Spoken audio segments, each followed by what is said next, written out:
Assalamualaikum warahmatullahi wabarakatuh. Perkenalkan, saya Sapariah, NIM 190569201002. Nah, di video saya kali ini saya akan membuat video yang bertema dampak pandemi COVID-19 terhadap kondisi sosial ekonomi masyarakat. Video ini sebagai salah satu syarat penugasan saya di mata kuliah Kapitas Rekta Sosiologi. COVID-19 ialah virus yang sangat mematikan dan sangat cepat penularannya. Virus ini juga bisa menyerang seluruh organ tubuh kita, termasuk juga saluran pernapasan. Kehadiran COVID-19 ini banyak membawa dampak negatif bagi kehidupan masyarakat di dalamnya. Dampak negatif ini juga bisa dilihat dalam sektor aspek sosial dan ekonomi masyarakat. Sosial ekonomi, menurut Sujono Sukanto, adalah posisi seseorang dalam masyarakat yang berkaitan dengan orang lain dalam artian lingkungan pergaulan, prestasi, dan hak-hak serta kewajibannya dalam berhubungan dengan lingkungannya. Kondisi sosial ekonomi berperan penting dalam kesejahteraan suatu individu atau kelompok dalam masyarakat. Sosial ekonomi ini berhubungan dengan pemenuhan kebutuhan hidup seperti sandang, pangan, papan, pendidikan, kesehatan, dan lain sebagainya.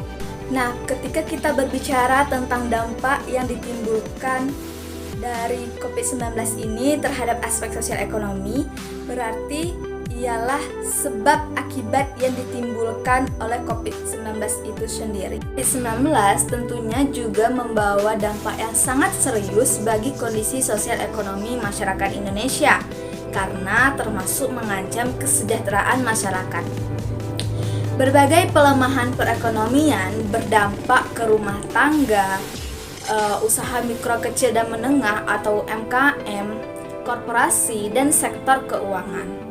Selain itu, terdapat ancaman kehilangan pendapatan, tidak bisa bekerja untuk memenuhi kebutuhan hidupnya, terutama bagi rumah tangga miskin dan rentan, serta sektor informal dan terjadinya penurunan daya beli masyarakat dan konsumsi. Disrupsi ekonomi yang melanda mengancam peningkatan angka pengangguran dan meningkatnya kemiskinan bagi Indonesia.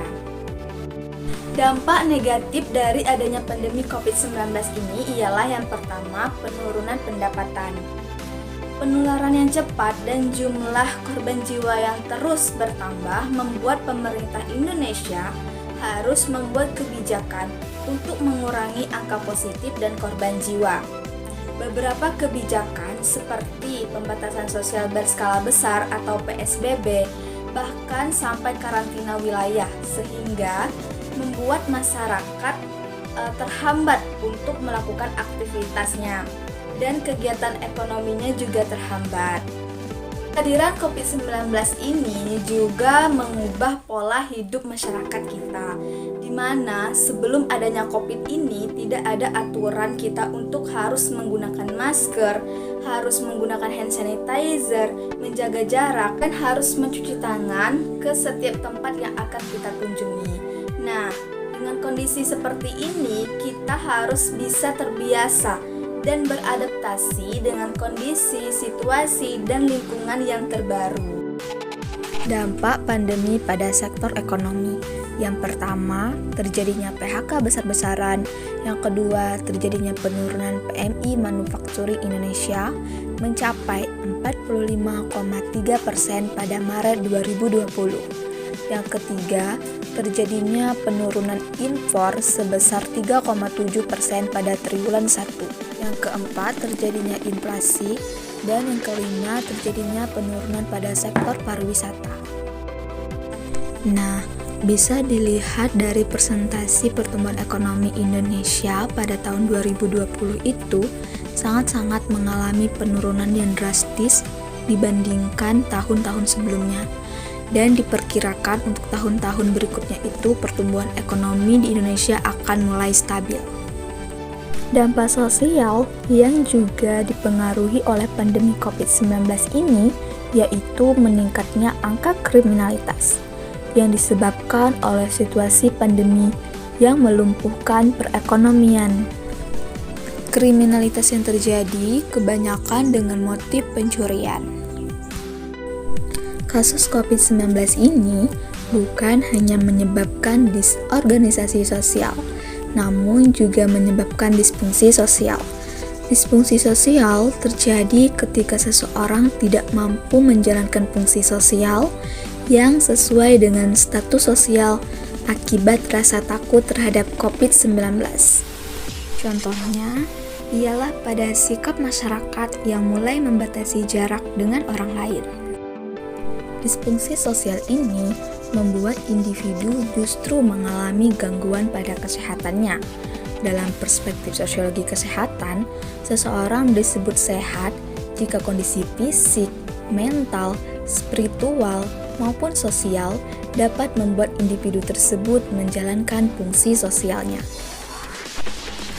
Menurut Talcott Parsons melihat sakit sebagai bentuk perilaku menyimpang dalam masyarakat, karena orang sakit tidak dapat memenuhi peran sosialnya secara normal. Disorganisasi dan disfungsi sosial inilah yang merupakan wujud nyata dari sakit secara sosial. Beberapa dampak dari adanya pandemi terhadap kondisi sosial ekonomi masyarakat. Yang pertama, kelangkaan barang. Yang kedua, disorganisasi dan disfungsi sosial.